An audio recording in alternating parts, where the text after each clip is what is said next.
कुत्ते ने पूछे कुतिया से दो प्रश्न। कौन सा पाप है जिसे पीढ़ियां तक भोगती हैं? कौन से लोग धनवान होकर भी कंगाल हो जाते हैं? एक कुत्ते ने कुतिया से पूछे दो प्रश्न। कौन से लोग धनवान होकर भी कंगाल हो जाते हैं? अर्थात लक्ष्मी किसके घर से नष्ट हो जाती है? दूसरा प्रश्न, कौन सा पाप है जिसे पीढ़ियां तक भोगती हैं? दोस्तों, आज की कहानी बहुत ही ज्ञानवर्धक और जीवन उपयोगी है। आपसे निवेदन है कि इस वीडियो का एक एक शब्द ध्यान से सुने। महाभारत कथा तो आपने पढ़ी ही और सुनी ही होगी। महाभारत पुराण में एक शर्मा नाम की कुतिया का वर्णन आता है, जो देवताओं की कुतिया थी। कथा इस प्रकार है कि राजा जन्मेजय अपने भाइयों के साथ कुरुक्षेत्र में यज्ञ कर रहे थे। उस यज्ञ के अवसर पर वहां एक कुत्ता आकर बैठ गया। जन्मेजय के भाइयों ने कुत्ते को देखा तो उसे मारपीट करके वहां से भगा दिया। वो बेचारा रोता चिल्लाता अपनी मां के पास पहुंचा। अपने बच्चे को रोता चिल्लाता देखकर कुतिया ने उससे पूछा, बेटा, तू क्यों रोता है? किसने तुझे मारा है?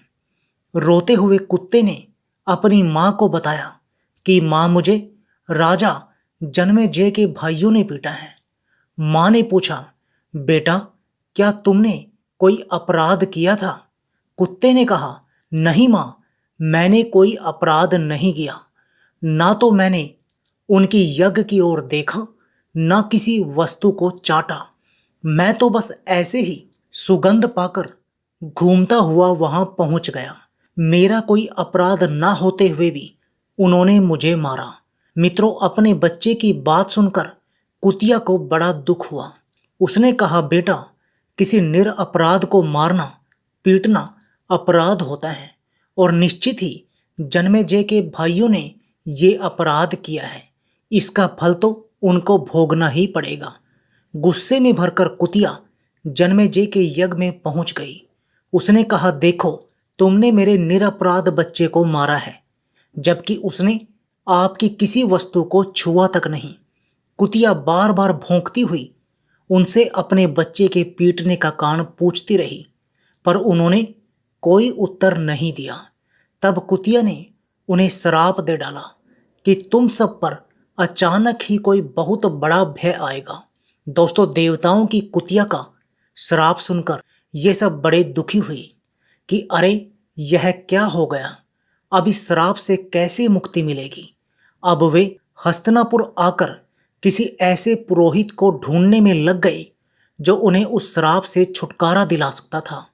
उधर वो कुत्ता अपनी माँ से पूछने लगा, माँ, तुमने इन्हें श्राप देकर दंडित कर दिया है, परंतु जो लोग इसी तरह अपराध करते हैं, शरण में आए हुए को मारते पीटते हैं, उनका बिना श्राप के कैसे विनाश होता है? कैसे वो लक्ष्मी से हीन हो जाते हैं? आपके पास तो तपोबल था, इसलिए आपने श्राप दे दिया। कलयुग में तो बहुत ही कम लोग होंगे जिनके पास तपोबल होगा, फिर वे दुष्ट आदमी को श्राप कैसे दे सकेंगे? तब कुतिया कहती है, बेटा, ऐसे लोगों के साथ सदैव परमात्मा रहता है। वो लोग कैसे श्रीहीन हो जाते हैं, सुनो, मैं तुम्हें एक घटना सुनाती हूँ। लेकिन उससे पहले आप अपनी पूरी सच्ची श्रद्धा से कमेंट बॉक्स में हर हर महादेव, ओम नमः शिवाय जरूर लिखें। साथ ही चैनल को सब्सक्राइब अवश्य कर दें। हे लक्ष्मी माँ, जो भी इस चैनल को सब्सक्राइब करे और इस वीडियो को लाइक करे, उसके घर में कभी भी धन की कमी ना रहे। उसका पूरा परिवार हमेशा हंसता मुस्कुराता कुशल मंगल रहे। एक बार एक बड़ा ही गरीब आदमी था और एक दिन दयावंश माता लक्ष्मी उस पर प्रसन्न हो गई। सोचा कि ये आदमी धन न होने के कारण बड़ा दुखी है, इसे क्यों ना धनवान बना दूं। यही सोचकर माता लक्ष्मी ने उसे एक चमत्कारी पात्र दे दिया और उसकी विशेषता समझाकर अंतर ध्यान हो गई। निर्धन आदमी ने उस अक्षय पात्र से बहुत सारा धन मांग लिया।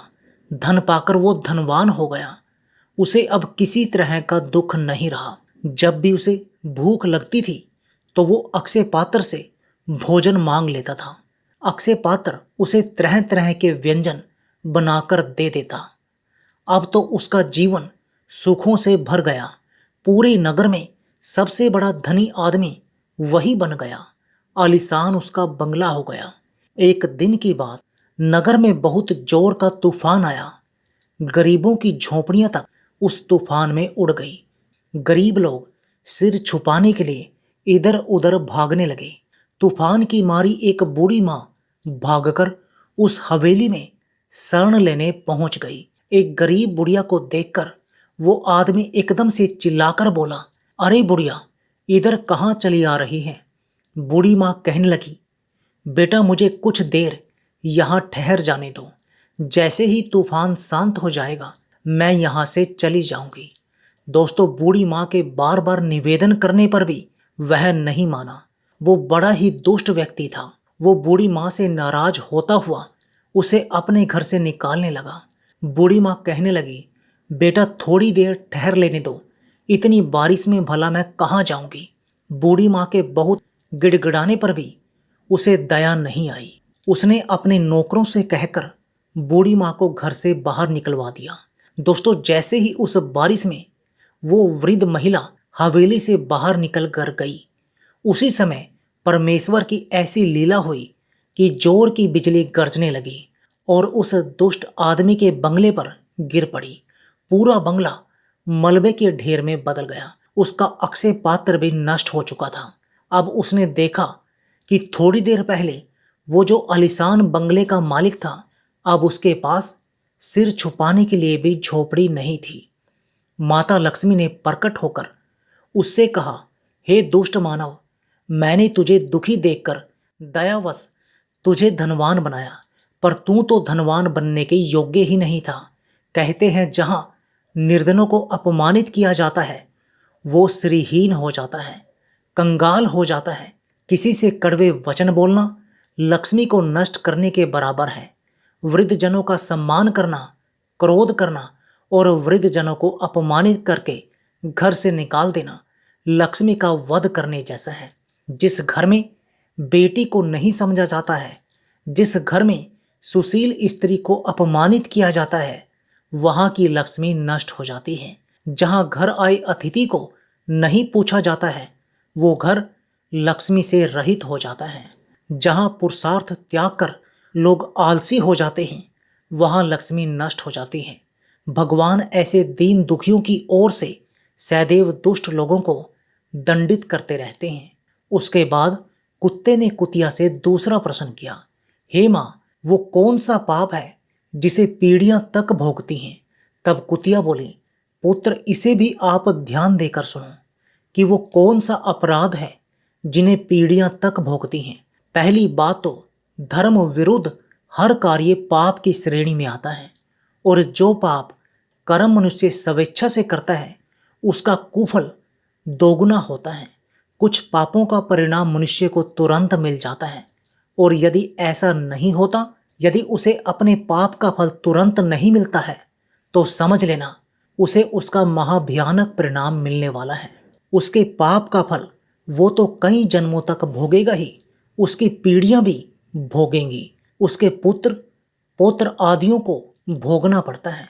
जो मनुष्य जघन्य पाप जानबूझकर करता है, जैसे किसी के शिशु को मारना, किसी के अंडे फोड़ना, गर्भ में पल रहे शिशु की हत्या करना, किसी पागल, भयभीत और शरण में आए हुए को मारना, स्त्री की हत्या करना, गौ हत्या करना, विष देकर मारना, ये सब जघन्य अपराध कहलाते हैं। शिशु चाहे किसी का भी हो, शिशु हत्या जघन्य अपराध है। यदि यह अपराध अनजाने में हुए हों तो मनुष्य को स्वयं इनके पापों का फल भोगना होता है। यदि ये पाप जानबूझकर किए गए हों तो इसका दुष्परिणाम पीढ़ियां तक भोगती हैं। किसी शिशु को मारने का अर्थ है कि ऐसे प्राणी को मारना जो अभी निष्पाप है, निर्दोष है। वो शिशु उस अवस्था में आपका क्या किसी का भी अपराधी नहीं होता है। जिसने अभी अभी दुनिया में पदार्पण किया है या करने वाला है, उसकी हत्या करने का अर्थ है कि उसके पूरे जीवन के पाप और पुण्य को मिटा देना। वो अपने जीवन में जितने पाप करता है, ये सारे पाप मारने वाले के ऊपर आ जाते हैं।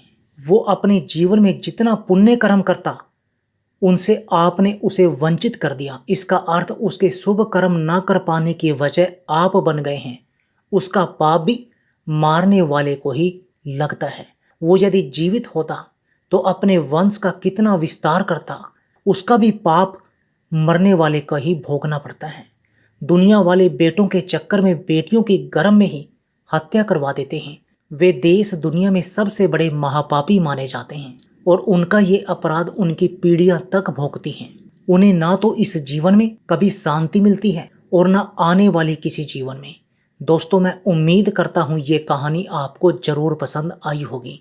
तो चलिए अपनी प्रतिक्रिया कमेंट में दीजिए और मिलते हैं अगली वीडियो में इसी तरह की एक नई ज्ञान चर्चा के साथ। आप सभी का बहुत बहुत धन्यवाद। जय श्री कृष्ण।